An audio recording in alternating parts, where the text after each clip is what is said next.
It rained the whole day yesterday, and it's actually still drizzling a little bit.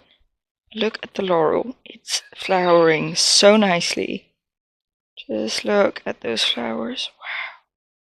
And it's like all over the tree. Everywhere. Look at that. So beautiful.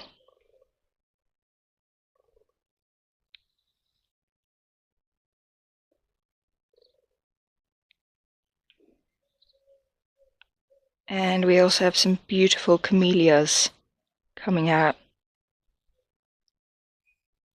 White ones.